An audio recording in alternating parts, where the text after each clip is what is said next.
नमस्ते, मैं चंद्रभूषण। बार बार जब भी हम इकोनॉमी की बात करते हैं तो हमेशा ये कहा जाता है कि क्या भारत साल 2047 तक एक विकसित राष्ट्र बन पाएगा, क्या इंडिया एक डेवलप्ड कंट्री बन पाएगा।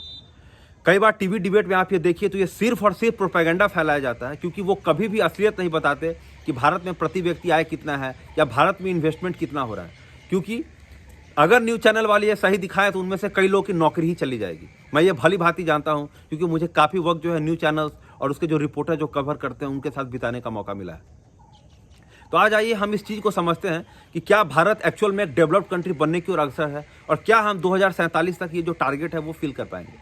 क्योंकि प्रत्येक भारतीय को ये चीज़ जानना जरूरी है कि उनके देश का अर्थव्यवस्था किस दिशा में जा रहा है, क्योंकि जिस देश का भी अर्थव्यवस्था मजबूत नहीं, दुनिया में उसका कोई इज्जत नहीं। अभी आप डोनाल्ड ट्रंप को देखिए, ट्रंप के बारे में भारत के फॉर्मर एम्बेसडर ये चीज़ कहते हैं कि he likes to play with big boys. वो डोनाल्ड ट्रंप जो है वो व्लादिमीर पुतिन की बात करते हैं, वो सी जिनपिंग की बात करते हैं, लेकिन वो भारत को हर चीज़ में अनदेखा कर रहे हैं। कभी टैरिफ को लेकर कमेंट कर रहे हैं तो कभी कर रहे हैं कि हमने भारत को एक्सपोज कर दिया है। अभी तक अमेरिका ने भारत के लिए कोई एम्बेसडर तक नियुक्त नहीं किया है।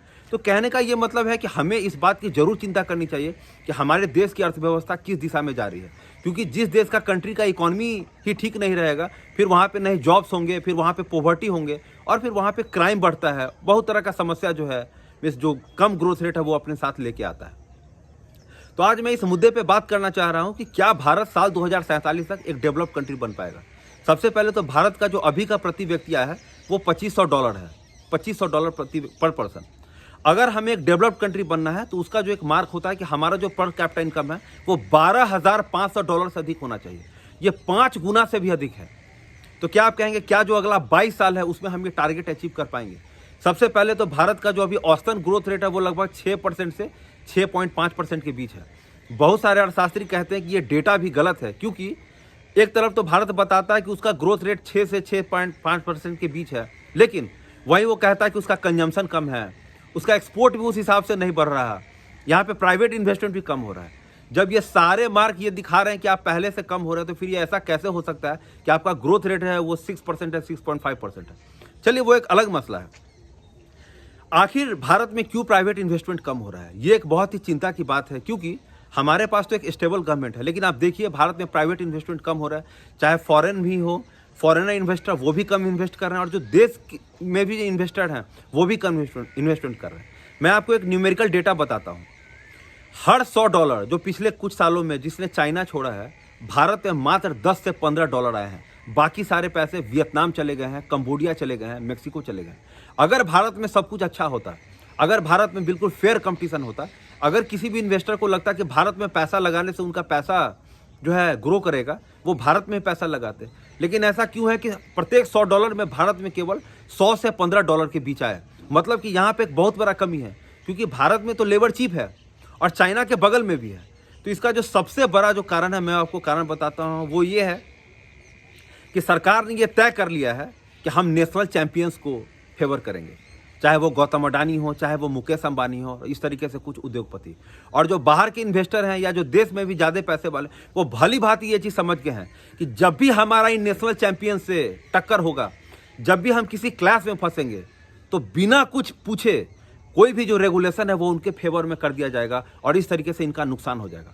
बहुत सारे तो ऐसे बिजनेसमैन जो कि भारत छोड़ रहे हैं, वो भारत में अपना कंपनी ज़्यादा बड़ा भी नहीं करना चाहते, क्योंकि उनको जानते हैं कि अगर उन्होंने कंपनी अपना बड़ा कर दिया और अगर वो इस तरीके जो नेशनल चैंपियंस है, गौतम अडानी, मुकेश अंबानी जैसे लोग, अगर वो इनकी नज़र में आ गए तो इन्हें हर हाल में कंपनी बेचना पड़ेगा। आप विशाखापत्तनम में जो विशाखापत्तनम का पोर्ट है, आप उसके बारे में जानते ही होंगे। वो नहीं बेचना चाह रहे थे गौतम अडानी को, लेकिन फिर क्या होता है, इंडियन गवर्नमेंट जो है वो सेंट्रल एजेंसीज का यूज़ करती है, वो सीबीआई का यूज़ करती है, वो इनकम टैक्स का यूज़ करती है, वो इन्फोर्समेंट डायरेक्टरेट का यूज़ करती है, और इससे इतना व्यापारियों को परेशान कर दिया जाता है कि वो फाइनली जो है अपना सब कुछ बेचते हैं। तो कहने का ये मतलब है कि अगर आप पूछे कि भारत में प्राइवेट इन्वेस्टमेंट इतना कम क्यों हो रहा है, इसका मुख्यतः 3 कारण है। पहला, सभी इन्वेस्टर ये भली भांति जानते हैं कि सरकार ने तय कर लिया है कि वो नेशनल चैंपियंस को प्रमोट करेंगे। दूसरा, इन द केस वो अगर अपना बिजनेस नहीं सेल करते हैं या अगर वो अपना जो कंपनी है नहीं बेचना चाहते हैं, तो गवर्नमेंट जो है वो सेंट्रल एजेंसीज का यूज़ करती है और उनको परेशान करती है और उसके बाद उनको मजबूर करती है कि वो उनको बेच दें। और तीसरा जो है, जो एक क्वालिटी कंट्रोल मेजर्स है, ये भी मामला एक अपने आप में बहुत ही अचंभे वाला है कि हम बाहर से आने वाले सभी चीज़ पे ये तय करते हैं कि उसका क्वालिटी कंट्रोल कितना होगा और उस पर हम टैरिफ्स लगाते हैं, लेकिन हम इस बात पे बिल्कुल नहीं ध्यान देते कि हमारे देश के अंदर जो चीज़ें सर्कुलेट हो रही हैं उसका क्या स्टैंडर्ड है।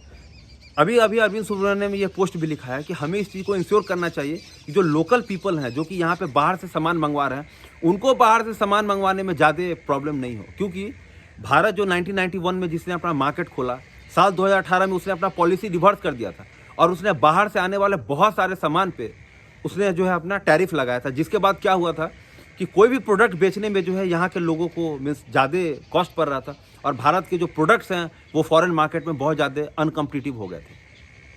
तो ये बेसिकली टोटल समीकरण है जिसके हिसाब से अगर इंडिया ने अपना डीएनए चेंज नहीं किया, अगर प्रेजेंट मोदी गवर्नमेंट ने अपना डीएनए चेंज नहीं किया, तो हम कभी भी एक्सपेक्ट नहीं कर सकते कि हमारा जो एक्सपोर्ट बहुत बढ़ेगा और हमारा जो जीडीपी ग्रोथ रेट है वो 8%, 8.5%, 9% होगा। अभी हम जानते हैं अमेरिका के राष्ट्रपति डोनाल्ड ट्रंप है और वो जिस तरीके से भारत को धमका रहे हैं कि हम आप पे रेसिप्रोकल टैक्स लगाएंगे, जिस तरीके से टैरिफ का अनाउंसमेंट कर रहे हैं, चाहे वो डायमंड इंडस्ट्री में हो, आप देख रहे हैं, चाहे वो ऑटोमोबाइल इंडस्ट्री में हो, ये बहुत ही ज़्यादा चिंता की बात है और नरेंद्र मोदी गवर्नमेंट को उसको अपना जो है डीएनए चेंज करना ही पड़ेगा। हमें ये इंश्योर करना पड़ेगा कि भारत में एक फेयर मार्केट कंपटीशन हो। इसीलिए तो कंपटीशन कमीशन ऑफ इंडिया का गठन हुआ था। मशहूर अर्थशास्त्री रघुराम राजन कहते हैं कि ऐसा लगता है कि कंपटीशन कमीशन ऑफ इंडिया अपना काम ही करना बंद कर दिया है, क्योंकि जिस संस्था का काम है कि हम एक फेयर मार्केट बनाए ताकि कंपनी जाए, कोई से भी कोई छोटा व्यापारी जो है यहाँ पे अपना काम करे, वो जॉब्स को जनरेट करे। लेकिन जब आप बड़े प्लेयर्स के सामने टिक ही नहीं पाएंगे तो आप क्या ही जॉब क्रिएट करेंगे और क्या ही आप अपने आप को इस्टेब्लिश करेंगे। तो प्रेजेंट मोदी गवर्नमेंट को अपना डीएनए चेंज करना पड़ेगा। उसके बाद से ही चाहे वो कोई बाहरी इन्वेस्टर हो या चाहे कोई देश का वैसा आदमी जो किसी सेक्टर में इन्वेस्ट करना चाह रहा है, तभी वो इन्वेस्ट करेगा। नहीं तो ये नेशनल चैंपियंस खुद तो क्रोनी कैपिटलिज्म का रूप धारण करेंगे, खुद तो पैसे कमाएंगे, लेकिन जो एक्चुअल जॉब जनरेशन है उसको वो खा जाएंगे और जिसका परिणाम भारत को भुगतना पड़ रहा है।